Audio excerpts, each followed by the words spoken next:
Hi, I'm going to tell you about what's in the boxes at the moment in mid-October. Summer's coming to the end. We are still cutting some lettuces, but it's coming to the end of that. We're still cutting fennel, but we are starting more and more to get into the winter produce. So lots of leeks in the boxes now. I think this is perhaps the first week that Swedes have been in. And we're starting to get quite a lot of squash in the boxes. Now, mid-October is when we're busy getting the squash in from the fields. We have to get them in before the first frost comes.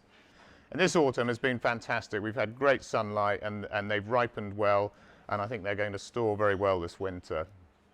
The squash hate being cold, so never ever put them in a fridge. They like to be warm. Room temperature is ideal, about 20 degrees centigrade, and dry. So if you put them on a shelf in your kitchen, that's going to be fantastic. So we grow lots of different squash, and in order of keeping ability, these are sugar pumpkins, and they'll probably keep about a month.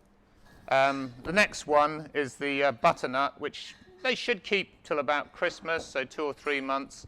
And then we've got the kabacha, a red and a green, and they should keep for a little bit longer than Christmas, but definitely the best keeping squash is the Crown Prince. One has a really hard skin and will keep right through to March, April, or even May in the right conditions. And really, in order of flavour, I think it more or less moves from the sugar pumpkins have the least flavour up to the Crown Prince have the most.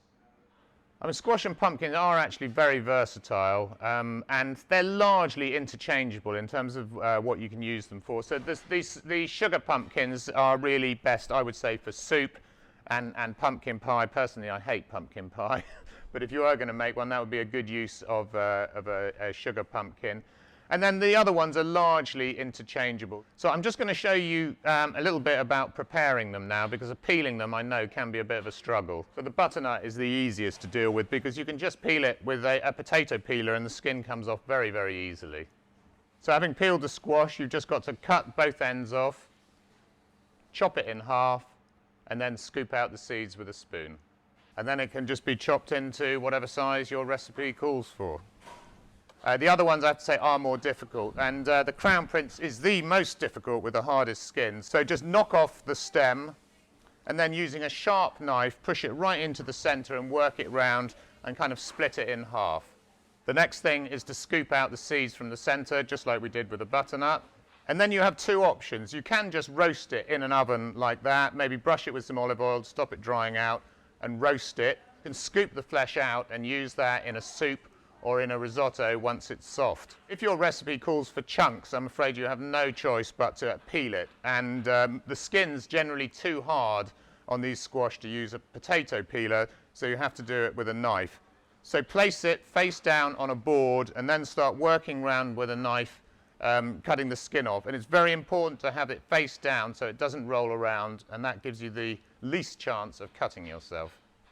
So having de-seeded and peeled your squash, all this can be used in a stock. I mean, if you're making pumpkin soup, just boil this down, maybe with an onion and a bay leaf, some other herbs if you like, maybe some celery, and that'll make a great stock for making the soup.